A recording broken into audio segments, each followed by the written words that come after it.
living la vida low carb. This show is changing lives. We talking about your diet, trying to get you feeling right. Cut up them avocados, fry some eggs, time to explore the longest running health podcast, hosted by Jimmy Moore. Time to give up the crappy garbage, we're getting into ketosis. Every day is a new step to your goal, yeah, you're getting closer. Motivated and focused, don't stop, just go. Time to get inspiration from the Living La Vida Low Carb Show. Hey, the livinglowcarbshow.com. Just under 2 months ago, this study came out, and you might have heard about it. It made kind of a splash in the headlines when it came out. The study is actually from the American Heart Association, so take that for what it's worth. We know all about the AHA, and the American Heart Association released a scientific statement, and the title of the paper, 2021 Dietary Guidance to Improve Cardiovascular Health.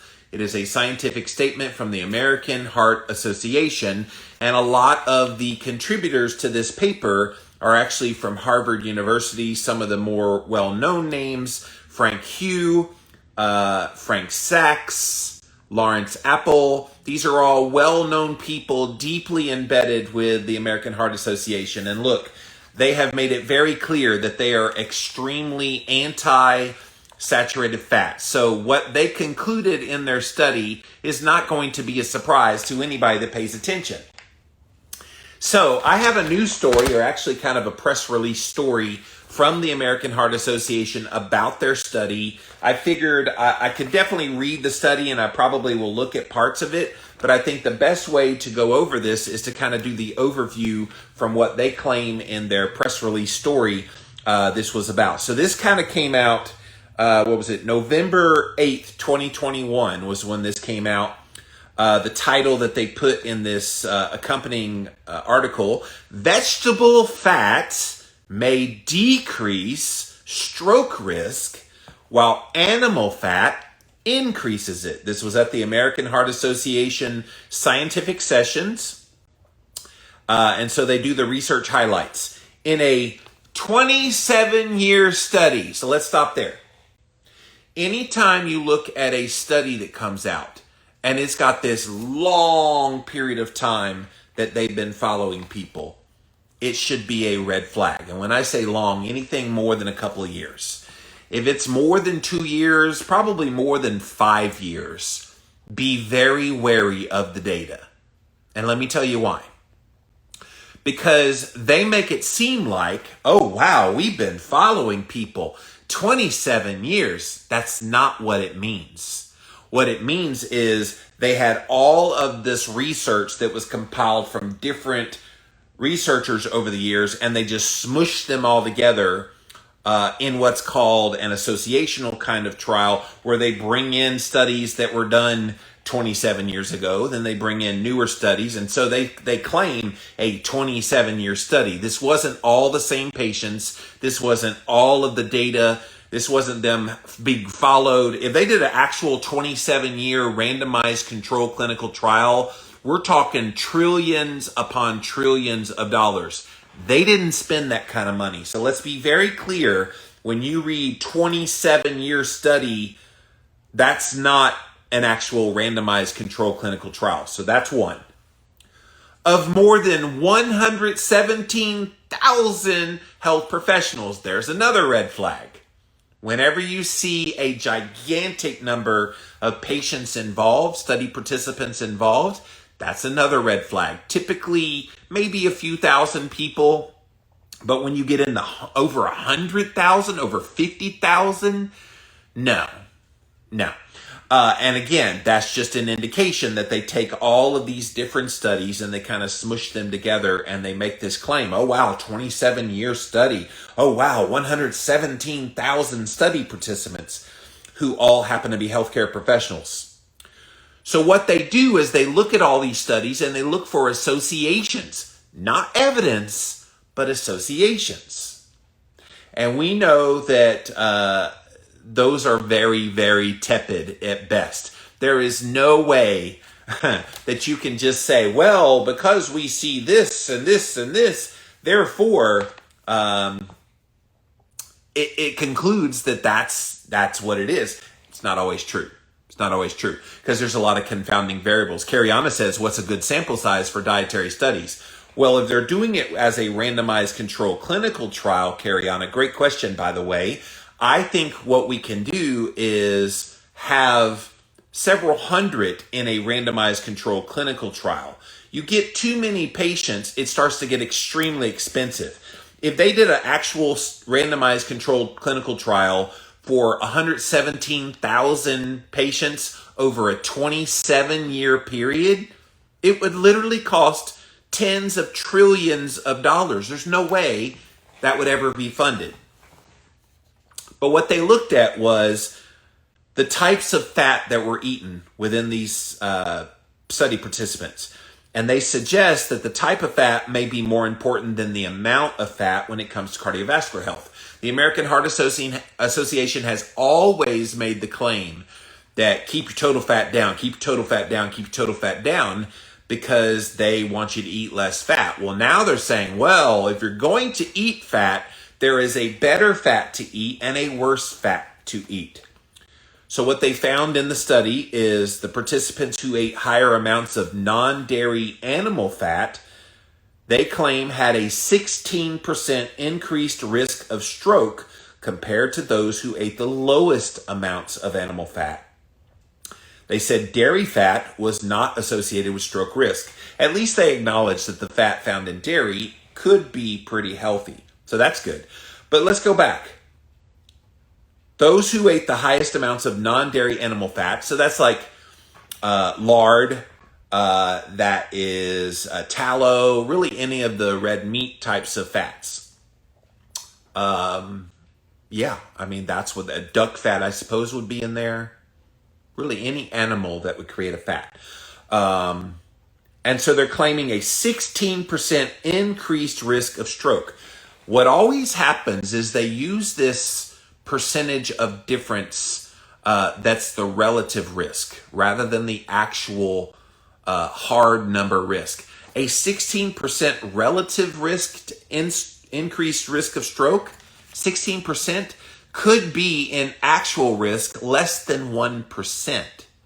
In other words, you go from 1% chance of stroke eating animal foods to 1.25. And that's now a 16% increased risk of stroke. Do you see how that works? And so for them to play this game, and it's a mathematical game, and they've done this for years. They used to do it in the old Lipitor commercials. Oh, we'll decrease your risk of having a heart attack by taking Lipitor by 40%. And what they didn't tell people is 40% was it decreased your risk from 3% to 2%. That's it. And so they play these numbers as if they mean something.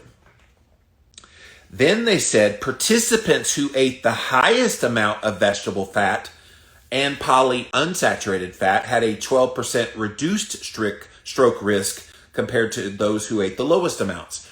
And look, we could talk all day about vegetable fats. I don't think vegetables are unhealthy. I don't think fats from, say, avocados and olives and olive oil and avocado oil and some of those kind of things, and obviously coconut oil, none of those would be unhealthy in my book. But they're claiming vegetable fat, which we know, you guys, when they say vegetable fat, they mean vegetable oil, which is not from a vegetable at all. It's from a seed, highly, highly, highly inflammatory, and it's really criminal for the American Heart Association to make the claim that eating vegetable fat is going to reduce your stroke risk, when we know that inflammation increases not just your stroke risk, your heart attack risk, really all risk of chronic disease. They're bad news. And yet they want to make this claim in this so-called study that there's a 12% reduced stroke risk.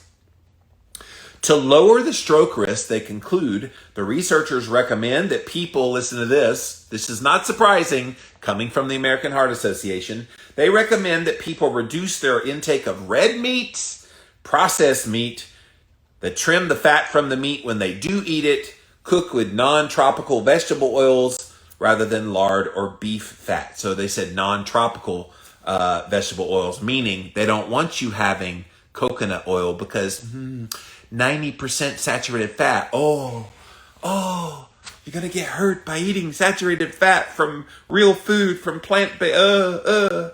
It's funny, they like plant-based until it's not convenient to their narrative.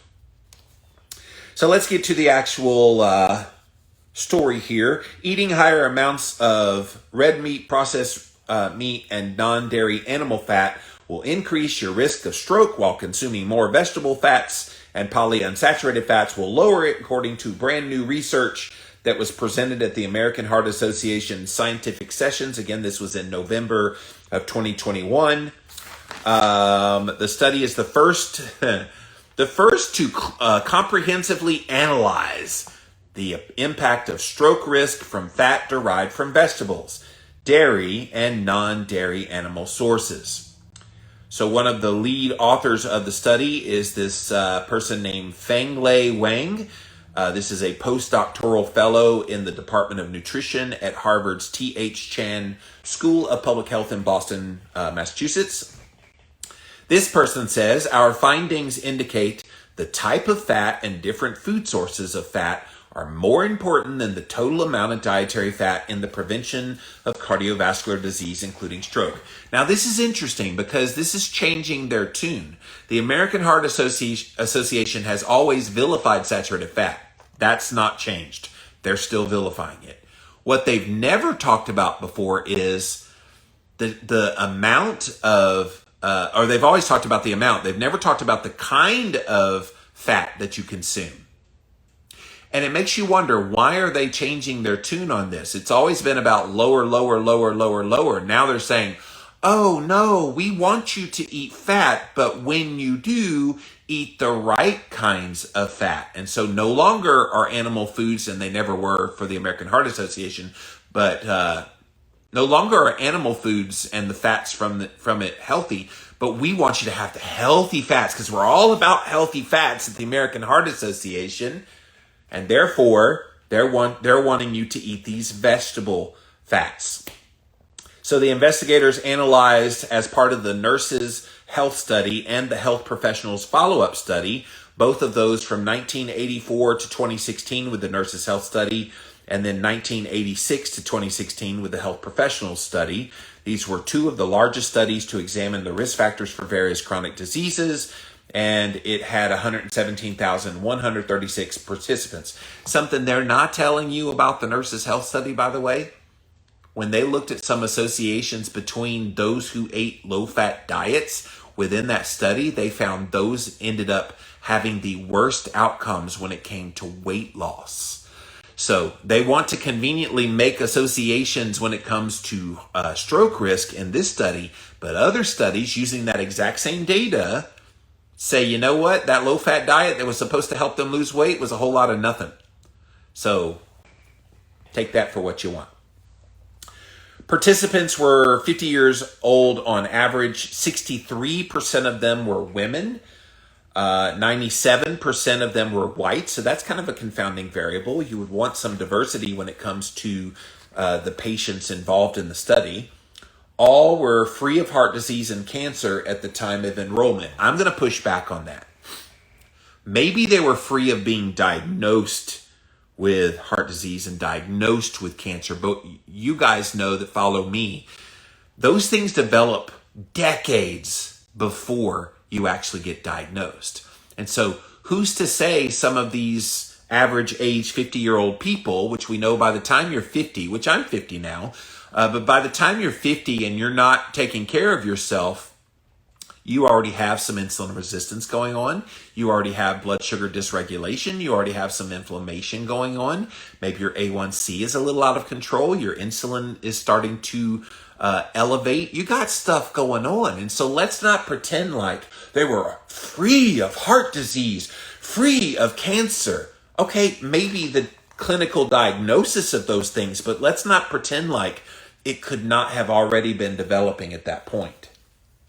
At the beginning and every 4 years during the study, participants completed food frequency questionnaires that were used to calculate the amount, source, and types of fat in their diet over the previous year. Okay, every 4 years they did this. Can you remember everything that you ate over the past year? How about the past 2 years, 3 years, 4 years?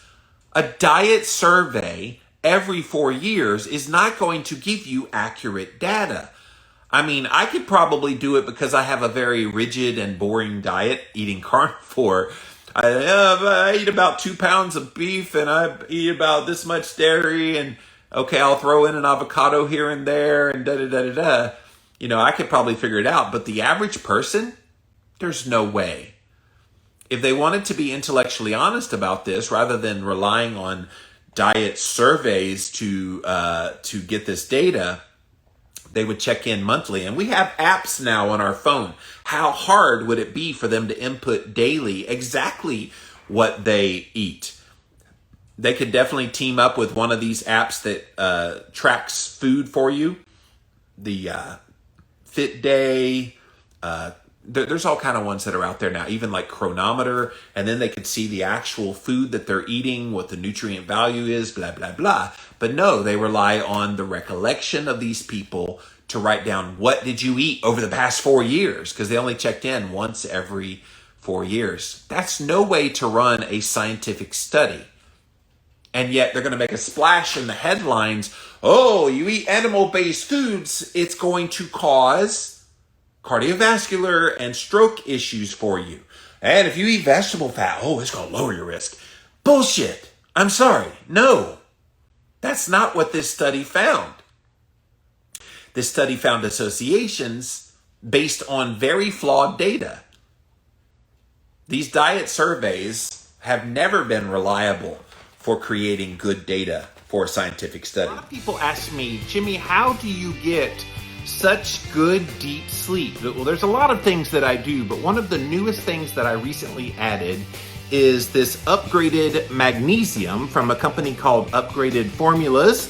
Go to their website, upgradedformulas.com, and you can learn all about this nano technology that they use for this particular mineral of magnesium. Again, it's called Upgraded Magnesium, and it's got all the different forms of magnesium in it, using the nanotechnology so it gets absorbed a lot better. Guys, I have seen my deep sleep improve by as much as 30 to 40% simply by adding in this product along with sunshine exposure, darkness in the room, cooler temperature, all of the things that I always have done. So again, upgradedformulas.com is the website. Go check them out. Researchers calculated the cumulative average of the dietary data over time to reflect the long-term dietary intake. The amount of fat intake was then divided into 5 groups or quintiles. And so listen to how they broke up the different quintiles of the fats. In the study, they put red meat, which included beef, pork, or lamb, as a main dish in sandwiches or mixed dishes, and processed red meats. Processed red meats included bacon, sausage, bologna, hot dog, salami, and other processed meats. They found that during the study, 6,189 participants had a stroke, including 2,967 of them had ischemic stroke, which was caused by a clot cutting off the blood flow to parts of their brain. 814 of them had hemorrhagic stroke caused by bleeding of vessels in the brain. Participants in the highest quintile of non-dairy animal fat intake were 16% more likely to experience a stroke than those who ate the least, the lowest quintile. Dairy fat in products such as cheese, butter, milk, ice cream, cream was not associated with a higher risk of stroke. Again, that's the one bright spot. If they're going to highlight something in this study, dairy fat's a big nothing burger when it comes to stroke risk.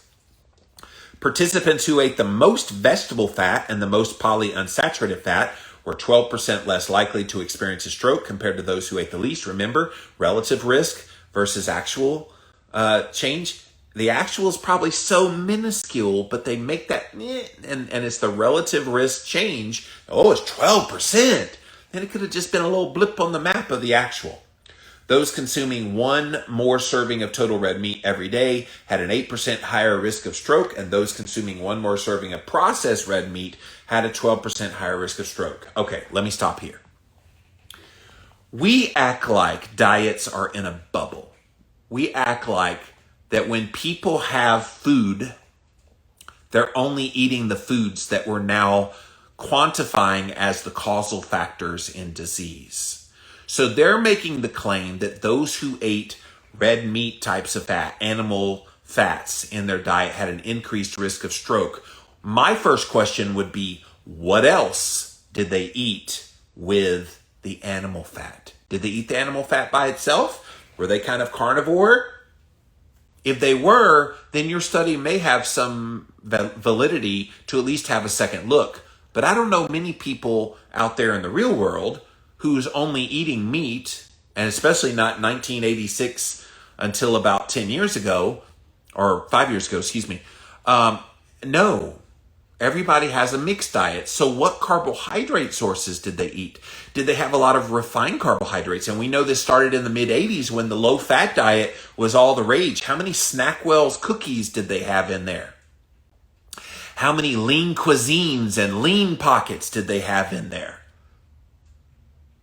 I'm not buying it. I'm not buying that it's the meats that caused the issues or the fat in the meats that caused the issue with the stroke. It could have been the carbohydrate. And we know from most studies of diet that the vast majority of people's diets consist of carbohydrate. And so if their diet was, say, 30% fat and mostly from animal fat, but then it's 60 to 65% carbohydrate, even as low as 50 to 55% carbohydrate, how do you not implicate the carbohydrates in the stroke that you're now attributing to the animal fats? Do they think we're stupid? Maybe they do. High Voltage says, steak for dinner, donuts for dessert, the steak is the problem. Yep. Yes, that's their worldview. And it's unfortunate. I think these kinds of studies do more a disservice to the public than a service to the public. Wang, the lead author, says, based on our findings, listen to this, we recommend for the general public to reduce the consumption of red and processed meat. Why? Why? Because you make an association that you now identify with red and processed meats? Is that why? Why wouldn't you make the exact same association with carbohydrate and recommend they reduce those? No agenda there, I suppose. You need to minimize the fatty parts of unprocessed meat if you consume them. Have you had processed meats that take the fat out? Yuck, gross. If you do consume them, make sure you replace lard or tallow, which is the beef fat, with non-tropical vegetable oils. Things like, listen to what they want you to eat. Olive oil, have no problem with olive oil. Corn oil or soybean oil in order to lower your stroke risk. Well, guess what? Corn oil, soybean oil, cottonseed oil, canola oil. We could go down the list of all these seed oils. They call them vegetable fats, but I'm sorry, guys, a soybean oil is not from a vegetable. Corn oil is not from a vegetable. They're highly inflammatory. Seed oils are the demise of our health in America, and it's gone to most of westernized parts of the world. We don't need no corn oil, soybean oil, canola oil, or any kind of vegetable seed oil in our diet. Those things are going to increase inflammation in the body. They're going to increase the small, dense LDL particles that lead to atherosclerosis and stroke. So for them to make the claim you should eat more of those things that we already know from other studies are going to lead to more stroke, this is criminal to publicly publish this kind of thing. Ain't no oil in corn, says High Voltage. No, don't get me started. Wang said that a look at subtypes of fat intake, such as separating saturated fat consumed from vegetables, dairy, or non-dairy animal sources, would be useful in further understanding the association between fat intake and stroke risk.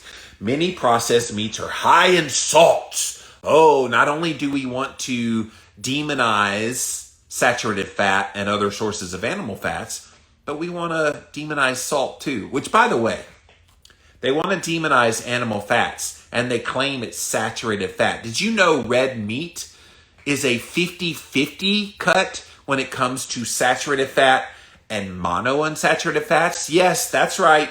Your steak that you love to enjoy is only 50% saturated fat in it. The other 50% is monounsaturated fat, the exact same fat that is found in olive oil and in avocado oil, some of those healthier fats that are lauded. So why are we vilifying it? Makes no sense at all. Research shows that replacing processed meat with other protein sources, particularly from plant proteins, is associated with lower death rates. I'm sorry, Alice Lickstein. You can go suck it, because plant-based proteins, you guys, do not provide you the complete amino acid profile. They act like protein is a thing. No, protein is made up of a bunch of amino acids. And when you get all of the amino acids, which, oh yeah, by the way, you get all the amino acids, every single one of them, the complete profile of your amino acids in protein only from animal food. So if you eat eggs, fish, red meat, whatever that you eat that's from an animal, you're getting all the complete proteins. If you only eat plant-based sources of protein, you have to eat a crap load of a whole bunch of different varieties of plant foods in order to get those complete proteins. And then you have the issue of absorption. The absorption of plant-based proteins is not nearly the same as it would be from having animal-based foods. So they continued in the statement, key features of a heart-healthy diet pattern are to balance the calorie intake with calorie needs. Oh, calories in, calories out. Wow. I've never heard that in my life, American Heart Association. How did I ever get through life without your advice to eat calories in, calories out? And in order to achieve and maintain a healthy weight, you should, surprise, surprise, include whole grains, lean and plant-based proteins, a variety of fruits and vegetables, limit your salt, limit your sugar, limit animal fats, processed foods, and alcohol, and apply this guidance regardless of where the food is prepared or consumed. Oh, is that what I'm supposed to do? It's just that easy. Sorry, not playing that game. I get hungry just thinking about just eating those things. So, they do acknowledge there is a limitation to their study. It's only observational. Yeah, no kidding. You're looking at a lot of different studies. You're smushing them together. You're looking at data points that are derived from every 4 years having a food questionnaire of these people that are in the study every 4 years during the study to recall what they ate. And now you want to say, well, it's a limitation that it's just an observational study. You know what another limitation is? That you're only looking at the relative risk and not the actual risk difference. The actual risk difference is so minuscule, you would laugh if you saw that it went from 1.25% risk of a stroke to 1% risk. Would you blink an eye at that? No, nobody would. But if you say, ooh, but it's a 16% risk reduction. Ooh, it's a 12% risk increase. It sounds worse than it is, and it's a whole lot of nothing burger. This whole freaking study is a nothing burger, and yet they splash the headlines with it. The results cannot establish a cause and effect link between fat consumption and stroke risk. No kidding! So why even put the study out if there's no causal effect that's in place here? All this does is confuse the public. Oh, I guess I should lower my fat intake from animal foods. Oh, I guess I should eat more vegetable oils and seed oils and And what they've done is they further muddied the water of people that don't pay attention to science, which is why I have this show over on Instagram, Jimmy Makes Science Simple. I air this on my podcast, The Living La Vida Low Carb Show. I try to keep you guys informed with these kinds of studies and the manipulation tactics that they get it out there. But even they're admitting in the limitations part of their study, it's just an observational study. And there's really no cause and effect when it comes to what kinds of fat and how much fat you eat and their stroke risk. It's just none.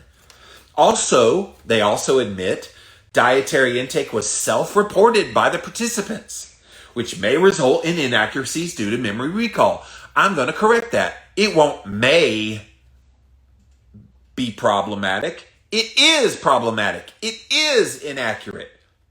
I dare anyone, other than those of us that eat carnivore and all we eat is meat, I dare anyone, tell me what you had the last month, much less the last 4 years of your life. And they want us to believe in this study that this diet recall over the last 4 years, because that's the only time they checked in, was once every 4 years.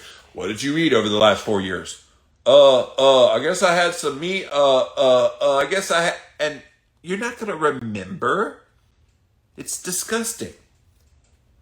However, repeating the diet assessments every 4 years helps reduce the potential error and improve the accuracy of diet calculations. No, it does not. If they wanted to be intellectually honest in this study, they would have checked in with them, okay, I don't know, once a month during that 27-year period. Once a month still would have been hard, but at least it would have been a lot more proximity to the time that they ate said food that they would now be reporting than the last 4 years. And so they use this diet questionnaire, tell me what you ate the last 4 years, and then they piece together all this data from memory recall, which is probably sucky.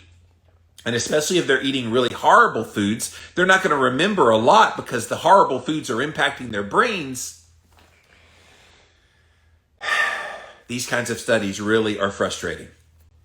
In addition, this study included primarily health professionals of European ancestry, otherwise known as white people. Therefore, the findings may not be generalizable to people from diverse racial and ethnic groups. Yeah, why didn't they have a certain percentage of them be from the African American community? Why didn't they have other minority and groups involved? Now, again, this started in the 1980s. Who knows? Who knows why they didn't do that? So, guys, this is the study recap. Now, let me look at the study. I think I pretty much went over most of what they said. I'm trying to see if there's anything else in the study itself. Okay. So here is what they think is evidence-based dietary guidance to promoting cardiovascular health. Now, keep in mind, when you hear that phrase, evidence-based, they're talking about any study, not quality studies, not randomized controlled clinical trials, but any study, including this cockamamie one that they're trying to pass off as a real study, based on diet surveys, based on observational data, based on conclusions that probably are more a relative risk change than it is the actual risk change. So keep that in mind. They're recommending these things. And again, it's the American Heart Association. Take it for what it's worth. They've never been a fan of red meat, never been a fan of saturated fat. So here's what they say. Adjust your energy intake and expenditure to achieve and maintain a healthy body weight. Oh, you mean I should eat less and move more? Wow. How have I gone my whole life and never thought of that before? You should eat plenty of fruits and vegetables. Choose a wide variety of fruits and vegetables. What are the fruits and vegetables going to do for me exactly? I find no value personally for fruits and vegetables in my diet. I get hungry eating fruits and vegetables, especially fruits. Fruits really stoke hunger in me. But even vegetables don't always sit well in my stomach. And so eat plenty of fruits and vegetables and choose from a wide variety. Blech.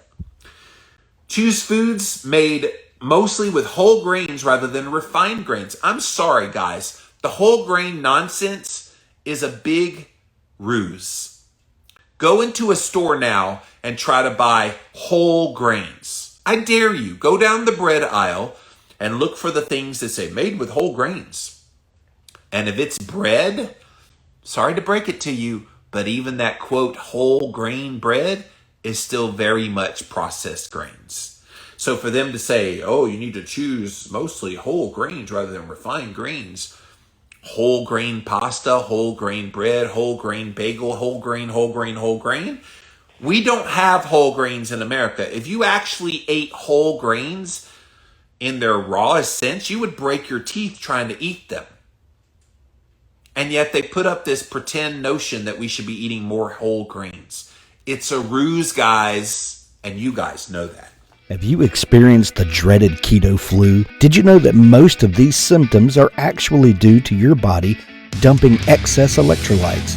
This is where Element comes in. Element is a tasty electrolyte drink mix with everything you need and nothing you don't. That means lots of salt with no sugar. Element is formulated to help anyone with their electrolyte needs and is perfectly suited to folks following a keto, low-carb, or paleo diet.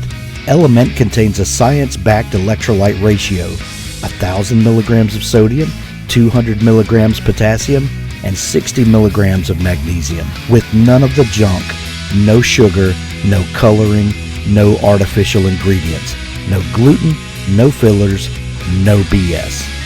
Everyone needs electrolytes, especially those on low-carb diets, or if you practice intermittent or extended fasting, if you're physically active, or sweat a lot. Add Element today and see how much better you feel and perform. Use the URL drinklmnt.com/Jimmy. Choose healthy sources of protein. Oh, what could those be? Mostly proteins from plants, things like legumes and nuts. And look, there's nothing wrong with nuts, but legumes, no. And again, if you're getting your protein from nuts and legumes, you need to look at other sources of protein. Those aren't very good sources of protein. They do recommend fish and seafood, so that's a good thing. I'm not opposed to fish and seafood. I think they are healthy sources of omega-3 fats, so you're going to get those. But they're very devoid of saturated fats. And for me, when I eat fish, I'm not a big fan of eating fish a lot, partly because when I eat fish, even the fattier fishes, I still get hungry. There's something about it lacking the saturated fat that does not sit well with me. The third source of healthy choices of protein, low fat or fat-free dairy instead of the full-fat dairy. Look, we have studies that show that full-fat dairy is extremely healthy. Seriously. And if you live in one of the states, there's 9 states in America that sells raw milk and raw dairy. Raw is even better. And you get the bonus of not just the healthy fats that are in there, but also all the micronutrition that's in there. Also the little buggers that are in the raw dairy. It's great. I love it. Gives it a nice flavor as well. So, but they say low fat or fat free. Have you had fat-free cheese? Nobody likes that stuff. And then the last one, if meat or poultry are desired, and they are, be sure to choose the leanest cuts and avoid all processed forms of the meat. Okay. No, thank you. They say these are healthy sources of protein. Sorry. Other than the fish, I mean, I would eat leaner cuts, but only in a desperation attempt of meat. I want the fatty cuts because they're going to give me more satiety.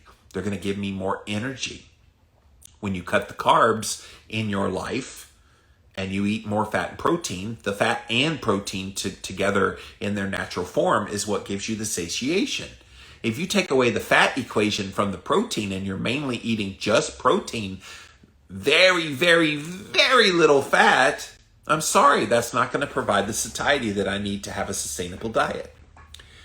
The next evidence-based dietary guidance to promote cardiovascular health: use liquid plant oils rather than tropical ones. Avoid coconut oil. Avoid palm oil and palm kernel oil. Avoid animal fats like butter and lard. and the partially hydrogenated fats. That's probably what we agree on. Nobody wants the partially hydrogenated fats, the trans fats as well. Use liquid plant oil. So they want you to have canola oil. Yes, olive oil and avocado oil, but also corn oil, soybean oil, cottonseed oil. And look, guys, I can't underscore it enough. These seed oils are arguably as dangerous as, if not more than, refined carbohydrates. And that's not hyperbole. When I wrote Cholesterol Clarity a million years ago, I talked about 2 twin villains in your health. One of them was carbs, processed carbohydrates, and the other one was seed oils. And so you want to avoid those because they will increase the inflammation. They will increase the small, dense LDL particles. They will cause higher HSCRP levels in your body. And the higher your inflammation is in your body, the more susceptible you are to chronic diseases like stroke and heart attack. So it's kind of hypocritical that they're saying this is evidence-based dietary guidance to promote cardiovascular health when they're telling you to eat something that is well known to increase your risk of heart disease and stroke and chronic disease. Next, choose minimally processed foods instead of ultra-processed foods. Look, nobody's going to say, oh yeah, eat lots of processed foods. Nobody's going to do that. Everybody wants minimally processed. Real food is the answer. Next, minimize intake of beverages and foods with added sugars. Again, no problem with that. I will push back on added sugars. People drink orange juice thinking it's healthy because it came from an orange. A lot of the orange juices, they do add some sugar, but even the so-called unsweetened ones, those still have a lot of sugar. There's no sugar added to them, but it already has sugar. Same with apple juice. Same with any of the fruit juices that a lot of people like to consume. Oh, wow, it's from a fruit, so it must be healthy. Not realizing they're getting just as much of a sugar bolus in their body as they would from a soda. A 12-ounce can of Coca-Cola, for example, has 45 grams of high fructose corn syrup sugar. 12 ounces of orange juice has about 43 grams of sugar. Now, yes, more from natural sources, but still, sugar is sugar is sugar is sugar is sugar, and it's going to impact your blood sugar and insulin. Choose and prepare foods with little or no salt. That is horrible advice. Salt is not the enemy in your diet. It's not. I know it's been made out to be, but it's not. Salt is extremely healthy for you. Salt is, especially when it's natural salt, something like Redmond's real salt. Not the little girl with the umbrella, the Morton salt that you buy. That's chemicals that they sell in the stores. That's not real salt. Get real salt.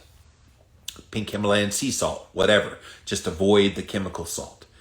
And you can salt and you should salt. We should have a lot more salt than we recommend, but they're saying here, put little to no salt. You need salt in your diet. If you drink alcohol or don't drink alcohol, don't start. And then if you do choose to drink alcohol, limit. Look, people are going to do what they're going to do with alcohol. And you're not going to be able to convince them otherwise. And then the last one, adhere to this guidance regardless of where the food is prepared or consumed. What they're saying is when you go out to a restaurant, when you go to a friend's house, demand that you have your plant-based burgers.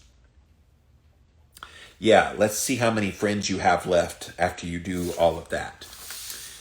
So they have a little graphic in this study, and I will articulate what this graphic shows. But in the graphic, it says, be sure on your plate to avoid stroke risk.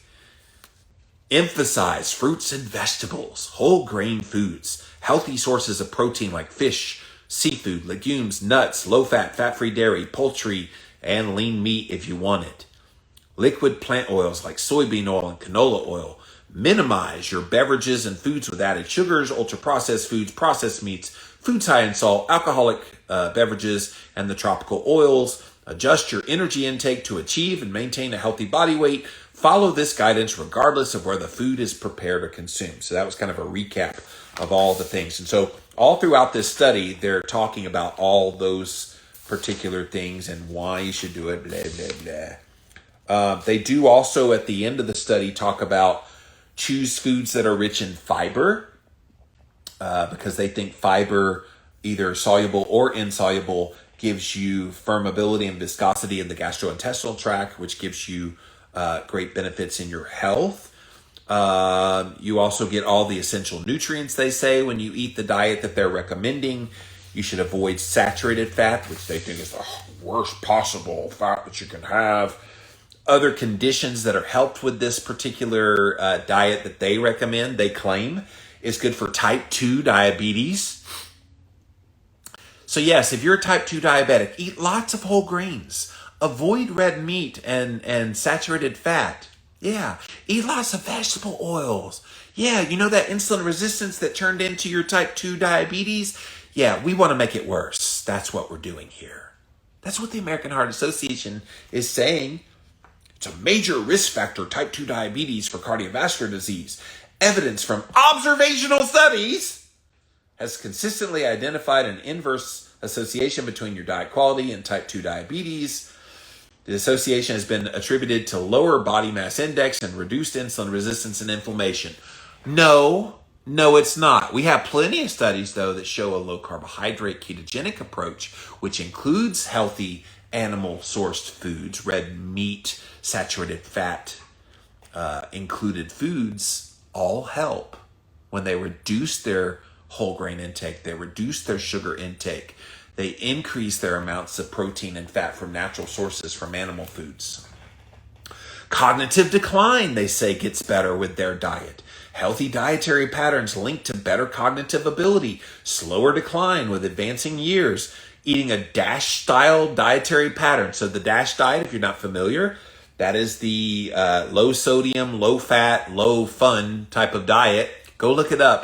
The U.S. News and World Report always puts out their best diet rankings. I think they just released it. Keto is at the bottom of the list again. But DASH diet, Mediterranean diet, and all these so-called healthy diets are at the top of it. And associated with a slower decline in age-related cognitive tasks. Look, I just turned 50 years old. I have better cognitive ability today than I did in my 20s. And that's no joke, you guys. And I credit the red meat. I credit the saturated fat. I credit removing all of these carbs that they're saying in this study that I must have in order to improve my cardiovascular health, in order to prevent strokes from happening.